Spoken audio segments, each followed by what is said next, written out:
Well, Betty, the annual meeting is set to start only half an hour from now. In fact, just a little less than half an hour from now.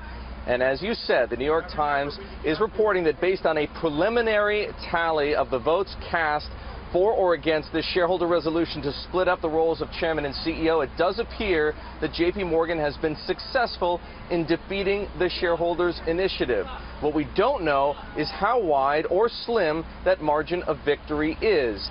Let's put it into context. Last year, the very same resolution was on JPMorgan's proxy, and it won 40% support from shareholders. So 40% of the shareholders, Betty, wanted to split the roles of chairman and CEO. This year, if more than 40% want to split the roles of chairman and CEO, it puts the company under further pressure to respond in some way, shape, or form. Mike Mayo, the analyst, the outspoken analyst at Credit Agricole, you and I spoke to him just half an hour ago, said that's not something that JPMorgan can afford to ignore, that in some way, shape, or form, whether it's a reconstitution of the risk and audit committees, for example, or whether it's an investiture of the independent lead director with more power, the bank simply has to respond. It cannot ignore these results.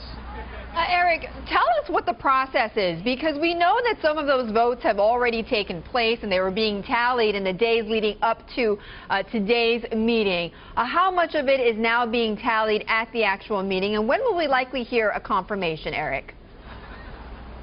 Betty, you can be fairly certain that the result of the vote is almost fully baked into the cake at this point. JPMorgan has 3.8 billion shares outstanding. To the degree that those votes were going to be cast, the vast majority, if not almost all of them, have already been cast. The institutional investors like Fidelity, for example, or BlackRock, or State Street, or T. Rowe Price cast their ballots in the weeks and days leading up to this meeting. There is no way, as you can imagine, that JPMorgan could, in the buildings here in Tampa, Florida, count millions or even billions of ballots. So to the degree that the New York Times is fairly certain that the vote is going to go in JPMorgan's favor, you can probably count on that. There is very little likelihood. It would really have to come down to a hanging chad kind of scenario for the vote to tip the other way during the course of the meeting. It's going to begin at 10 a.m. Last year, it was a bit of a rocket docket. Steve Cutler, the general counsel, tried to get the meeting over and done with as fast as possible, and we were out in 50 minutes. It's probably fair to assume that that's not going to happen this year. People like Mike Mayo are here. They're asking questions. It could go for 90 minutes. It could go for longer, Betty.